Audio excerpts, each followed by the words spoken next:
y nuevamente, como estábamos discutiendo, entretenido de enseñar. Por supuesto. Por eso es una figura que Rodríguez pega mucho en ese sentido, más que O'Higgins, más que Carrera, pues O'Higgins y Carrera son burócratas, lo mismo que Portales. Es que este es más entretenido porque tiene más matices, es más aguerrido. Pero son matices que quizás son míticos. Por eso te digo, en la medida que ¿qué es lo que se va enseñando? Lo que está, ¿verdad? Y entonces, por eso que también viene bien la investigación de fondo. Son burócratas, los mató Cristóbal ahí. Historia. Este hombre sin tumba, sin familia certificada, este personaje hecho de fragmentos, plagado de misterios, aún está vivo entre nosotros. Y esta noche los invitamos a conocer y descubrir por qué Manuel Rodríguez es el más grande de todos los chilenos.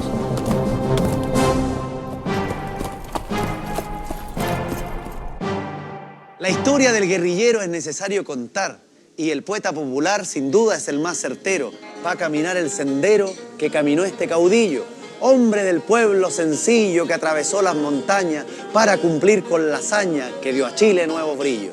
Póngale bueno.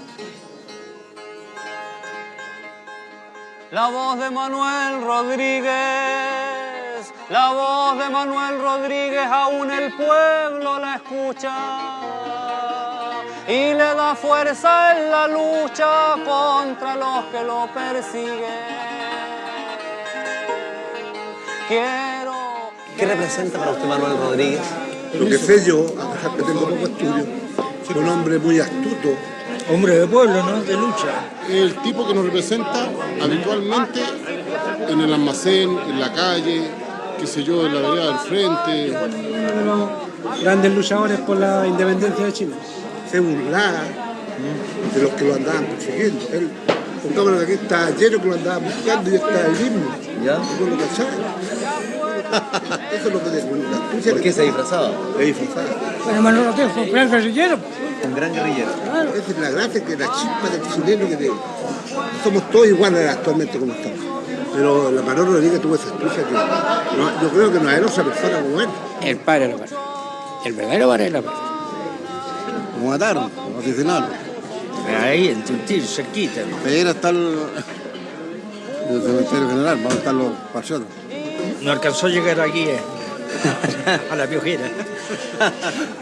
Bueno, saludos amigo. Gustazo. Gracias. Un gustazo. Pues en una chingana o cabalgando el potrero, Manolito fue el primero que le dio al pueblo las ganas. Y también bailó la cueca y escuchó a los payadores.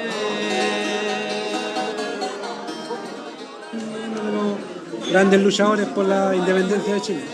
No, un luchador del pueblo. El verdadero Varela.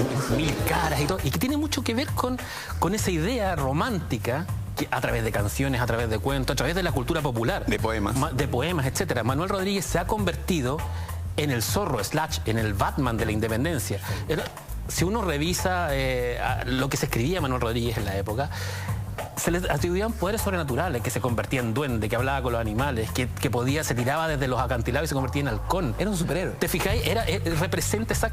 Representa un mito heroico para un país que en rigor no tiene como héroes epopélicos. Es muy parecido a lo que hacen los norteamericanos cuando inventan a los superhéroes. Los inventan básicamente porque ellos no tienen un rey Arturo para crear una mitología. Y aquí de alguna manera inventamos a Manuel Rodríguez, que yo soy de la teoría que mucho de Manuel Rodríguez es inventado.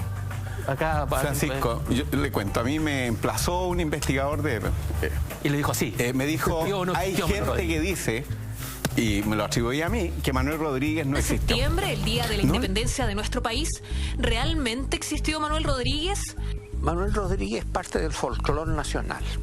Existió y era muy desordenado, tenía una mente muy extraña, luchador, inconformista, inorgánico, ¿no? Que hasta fue negativo en determinados momentos para la causa patriota.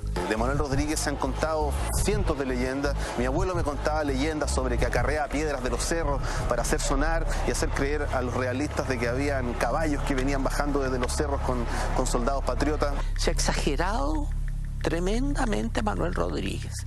Manuel Rodríguez no tiene importancia.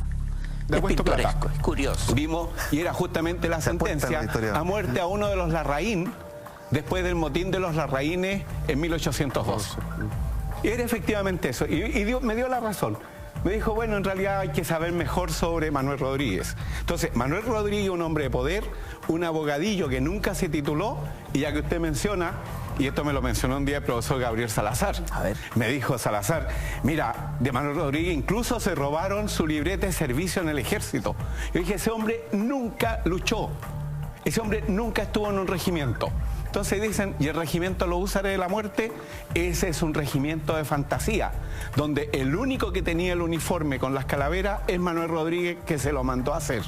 Y se lo puso el día que dio un golpe de Estado, traidoramente. Era un disfraz. Era un disfraz. Un superhéroe, insisto. Un superhéroe.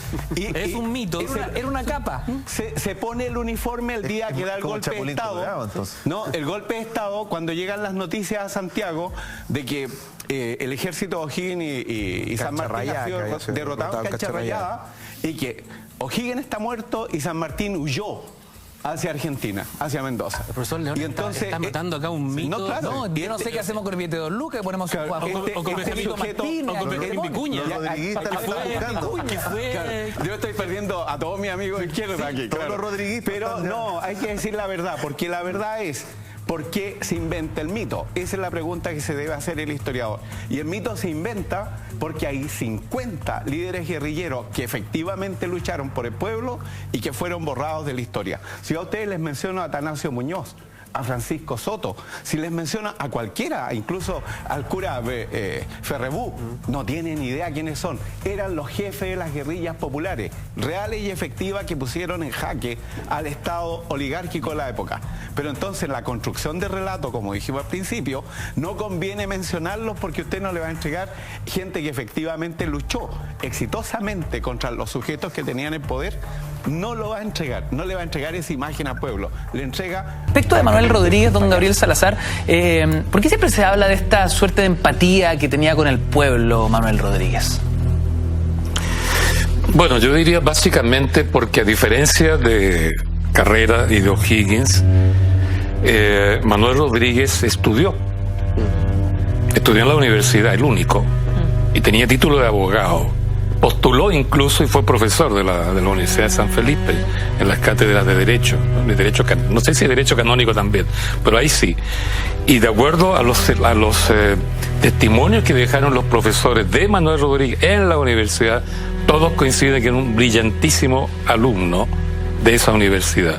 Por tanto, a diferencia del otro, este es un intelectual, es un abogado, es un hombre de derecho y es un político, eso es lo más importante. Porque producto de eso, él se convirtió en un político de cabildo.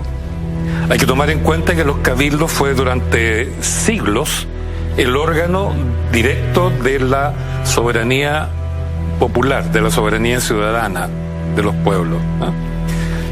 Antes que apareciera el Estado Nacional que eliminó los cabildos. ¿Sí? Entonces, la política democrática tendía a practicarse en ese tiempo en Chile, en los pueblos, y Rodríguez hizo su carrera política en el Cabildo de Santiago, fue procurador del Cabildo de Santiago. Eso significaba que, bueno, él en la práctica se convenció de que la política tenía que ser democrática, participativa, en base a elecciones populares, que es lo que se hacía más o menos en todo Chile, no tanto en el Cabildo de Santiago, donde se compraban la mayoría de los cargos. Entonces, cuando él viene a Chile como guerrillero, uno de los 4 oficiales que tenían misiones específicas de guerrilla, junto con Freire y otros 2 argentinos, él fue muy exitoso como guerrillero, ¿no? Porque liberó la zona de Colchagua. Pero más importante que la liberación, que lo hizo como guerrillero muy astuto y qué sé yo, el hombre, no bien dominó la zona, convocó elecciones. Y eligió al gobernador de esa zona y a todas las autoridades, porque él creía en una práctica democrática y la soberanía ciudadana del cabildo. Y eso no le gustó a O'Higgins. En el fondo había una discrepancia, digamos, absolutamente contradictoria entre el democratismo que practicaba Rodríguez, favorecido además por el éxito como guerrillero, por la defensa que hizo del pueblo de Santiago cuando él fue procurador de Cabildo. Entonces tenía una popularidad de ese tipo, y además un pensamiento democrático. Por eso que él desafió la dictadura de O'Higgins. Y es la razón de fondo, muy probablemente, por la cual lo metieron preso, se escapó, lo mandaron a Estados Unidos como embajador, se volvió a escapar y lo fusilan.